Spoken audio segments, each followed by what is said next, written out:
Good evening everyone. শতাব্দীর কিচেনে আপনাদের সবাইকে স্বাগত জানাই। আজকের রেসিপি দই ভেন্ডি। রেসিপিটি বানাতে বেশি কোনো উপকরণই লাগে না, বাড়িতে থাকা উপকরণ দিয়ে খুবই সহজভাবে রেসিপিটি বানানো যায়। ভাত কিংবা রুটির সাথে অসম্ভব সুন্দর লাগে, অবশ্যই ট্রাই করবেন। তাহলে চলুন শুরু করা যাক আজকের এই সহজ এবং সুস্বাদু রেসিপি। দই ভেন্ডি বানানোর জন্য আমি এখানে 250 গ্রাম ভেন্ডি নিয়ে নিয়েছি। ভেন্ডিগুলোকে এইভাবে কেটে নিয়েছি। অবশ্যই কাটার আগে ভেন্ডিগুলোকে ধুয়ে কাটবেন। এবার একটা মশলা রেডি করে নেব। তার জন্য নিয়ে নিয়েছি 150 গ্রাম টক দই। দইয়ের মধ্যে দিয়ে দেব হাফ চামচ হলুদ গুঁড়ো, হাফ চামচ লঙ্কার গুঁড়ো, হাফ চামচ জিরের গুঁড়ো, পরিমাণ মতো লবণ, আর দিয়ে দেব হাফ চামচ আদা বাটা। দিয়ে খুব ভালোভাবে মিশিয়ে নেব। খুব ভালোভাবে মিশিয়ে নিয়েছি। এবার কড়াইতে সাদা তেল দিয়ে দেব।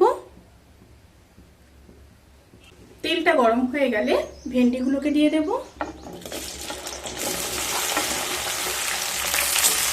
হাই ফ্লেমে ভেন্ডিগুলোকে ভেজে নেব। এই সময় কিন্তু স্টিম অতি অবশ্যই হাইতে রাখবেন। ভেন্ডিগুলো ভাজা হয়ে গেছে, এবার তুলে নেব।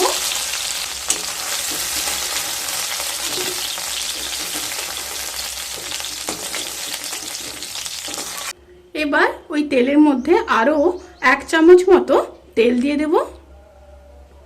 তেলের মধ্যে দিয়ে দেব 2 শুকনো লঙ্কা, হাফ চামচ গোটা জিরে, দিয়ে একটু নেড়ে নেব।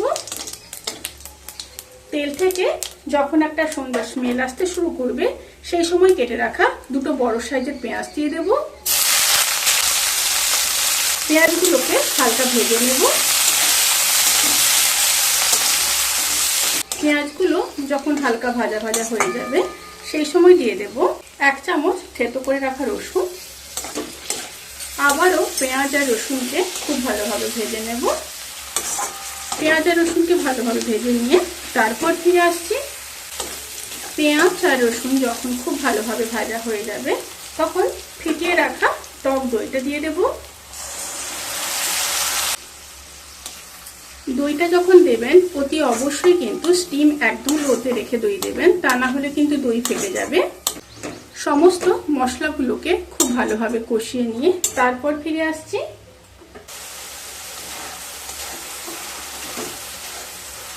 মশলাগুলো খুব ভালোভাবে কষানো হয়ে গেছে। এবার খুবই সামান্য জল দিয়ে দেব। এই রেসিপির ক্ষেত্রে কিন্তু বেশি ঝোল থাকবে না, মাখো মাখো থাকবে, সেইভাবে জল দিতে হবে। আবারও মিশিয়ে নেব। এবার ফুটে আসা পর্যন্ত অপেক্ষা করব।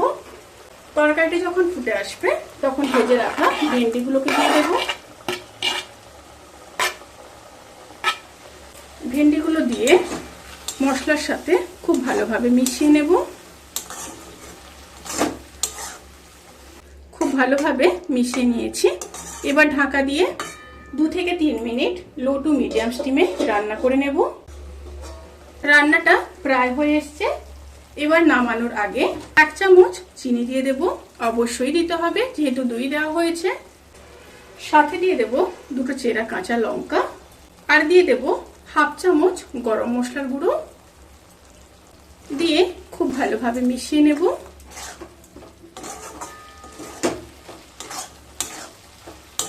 এবার গ্যাসের ফ্লেমটাকে অফ করে ঢাকা দিয়ে 10 থেকে 15 মিনিট স্ট্যান্ডিং টাইমে রেখে তারপর সার্ভ করব।